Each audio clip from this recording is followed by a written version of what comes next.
안녕하세요, 킹클입니다. 오늘은 핸드폰 짐벌에 대해서 얘기를 해볼 건데요.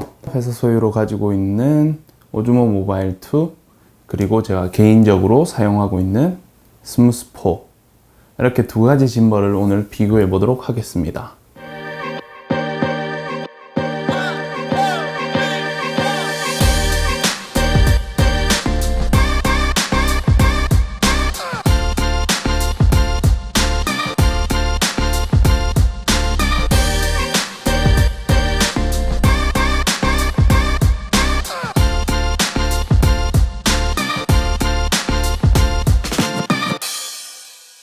현재 스마트폰 짐벌을 구매할 때 제일 고민을 많이 하시는 딱 이 두 가지 모델인데요. 오늘은 이제 이 제품들이 뭐가 좋고 나쁘고 뭐 이런 것들을 막 장단점을 이렇게 늘어놓는다기보다는 제가 써봤을 때 어떤 느낌이었는지 그런 것들에 대한 얘기들 해보도록 하겠습니다. 먼저 안드로이드에 대해서 얘기를 해볼까 하는데요. 이 두 짐벌 다 안드로이드한테는 되게 조금 불친절한 편입니다.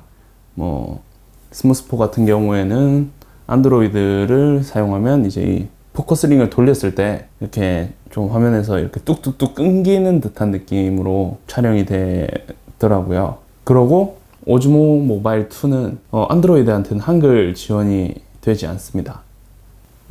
크게 어려운 부분들은 없어요. 안에 이렇게 봤을 때 영어라도 막 어려워가지고 못 보겠다 이런 부분들은 사실 없는데, 그래도 이제 한글이냐 아니냐에 따라서 좀 디테일한 컨트롤을 할 수 있으니까 그 부분이 조금 아쉽더라고요. 어쨌든 안드로이드를 사용하신다면 이 두 가지의 짐벌 중에서는 오즈모 모바일 2가 조금 더 안드로이드한테 괜찮습니다. 이게 이제 기능을 설명을 해드리자면, 저는 이제 이 두 가지 짐벌들, 어쨌든 스마트폰 짐벌이죠. 스마트폰 짐벌을 사용하면서 사용했던 기능이 이제 타임랩스, 하이퍼랩스, 그리고 사물 추적 기능, 이 세 가지를 주로 사용하게 되더라고요. 타임랩스를 먼저 살펴보면 시간 간격을 그냥 몇 초 정도다 이렇게 설정을 하고, 저는 1초 정도로 설정할게요. 그 다음에 지속 시간을 30분 정도로 이제 설정을 하면 밑에 1분짜리 비디오가 생성된다고 친절하게 가르쳐 주죠. 그러면 이제 밑으로 내려서 스타트만 누르면 그때부터 이제 타임랩스 촬영이 되는데요. 네, 이렇게 간편하게 설정해서 사용하면 되지만, 바람이 많이 부는 환경이나 뭔가 이제 떨림이 있을 환경에서는 타임랩스를 사용해도 이제 떨림이 있더라고요. 짐벌인데 잘 잡아주지 못해요.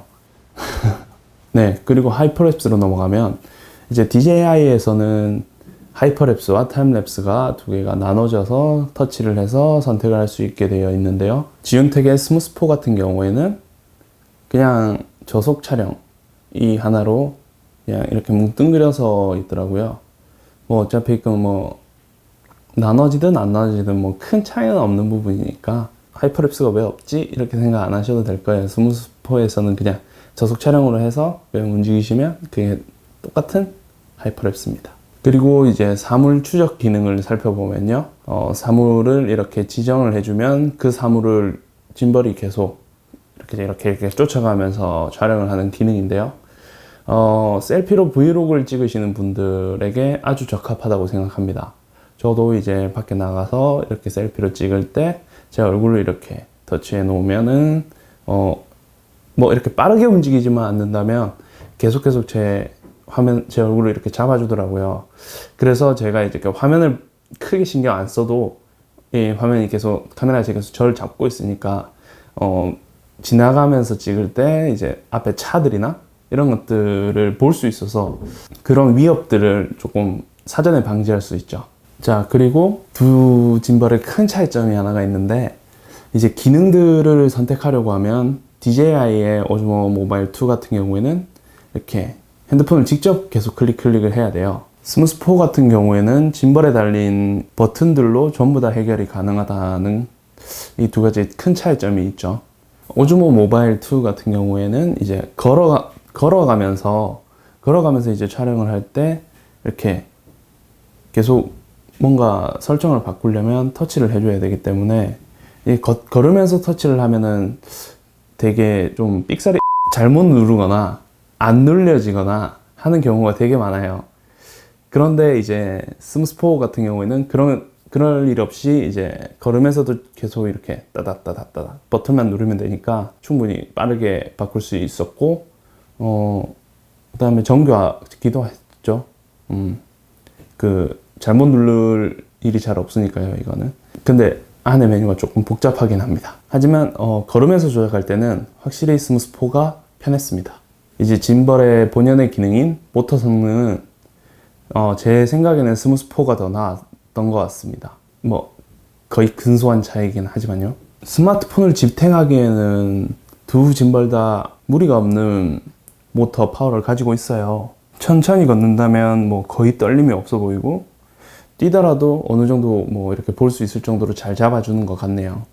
13만 원으로 이 정도 수준의 스테빌라이징이면 아주 훌륭한 것 같습니다. 그리고 운영하면서 이제 돌아다닐 때는 스무스4의 이제 이 슬립 기능이 아주 유용했어요. 이렇게 스마트폰을 돌려주면 이제 이 상태로 이제 대기 모드로 들어가거든요. 이렇게 되면 이제 배터리도 보존할 수 있고, 그다음에 이렇게 들고 다닐 때 덜렁덜렁이지 않고 이렇게 이동할 수 있더라고요. 그러고 이제 촬영이 딱 필요한 순간에는 그냥 이것만 이렇게 딱 풀어주면 그대로 바로 이렇게 잡아주기 때문에 이렇게 빠르게 촬영을 할 때는 좋았던 것 같습니다. 특히 여행을 갔을 때 어떤 상황이 이제 걷다가 급박하게 이렇게 딱 무슨 상황이 벌어졌을 때 이렇게 금방 이렇게 전원을 넣고 바로 찍을 수 있다는 점이 조금 장점이 되었던 것 같네요. 오즈모 모바일 2 같은 경우에는 4초에서 5초 정도 이제 시간이 좀 걸리긴 하거든요. 그래서 오즈모 모바일 2 같은 경우에는 지속 시간이 13시간 정도 되기 때문에 그냥 계속 켜고 다니셔도 상관없습니다. 켜고 이렇게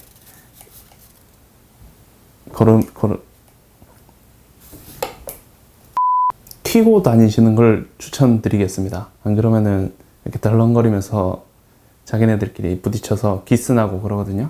그래서 그냥 켜고 다니는 게 더 나을 것 같아요. 그리고 스무스4 같은 경우에는 이 전용 삼각대를 같이 이렇게 주는 데 반해서 오즈모 모바일 2 같은 경우에는 이 삼각대를 하나를 꼭 사셔야 돼요. 삼각대가 별매로 나와 있거든요. 사는 거는 어렵지 않죠. 뭐 4,000원, 5,000원 정도만 주면 충분히 살 수 있으니까요. 크게 부담되는 가격도 아니고요. 그런데 이제 보관하거나 이동을 할 때 이 상자를 보면 아무래도 그 삼각대가 들어갈 만한 공간이 없어요. 그렇다 보니까 이동할 때 이거를 무조건 다른데 어디에다가 넣어야 되는데, 그렇게 넣어가지고 들고 다니다 보면 뭐 언제든 한 번은 잊어버리지 않을까 싶은 생각이 들더라고요. 아무래도 이제 패키지로 같이 들고 다니는 게 아니다 보니까. 스무스 같은 경우에는 그 삼각대 넣는 곳이 있긴 하지만 상자 자체가 조금 이제 덩치에 맞게 이렇게 크죠. 아무래도 뭐 이렇게 이 짐벌들 둘은 서로가 서로를 이렇게 장단점이 막 계속 있는 것 같아요. 제 생각의 결론을 말씀드리면 소프트웨어 쪽은 오즈모 모바일 2인 것 같고요. 하드웨어 쪽이 이제 스무스4인 것 같습니다. 그래서 저는 간단하게 이렇게 들고 다니면서 촬영을 브이로그나 뭐 셀피 촬영을 하시는 분들은 오즈모 모바일 2를 구매하시는 게 나을 것 같고요. 약간 더 전문적인 촬영이나 더 다양한 기능들을 조금 더 사용하고 싶으시다면 스무스4가 더 나은 선택인 것 같습니다.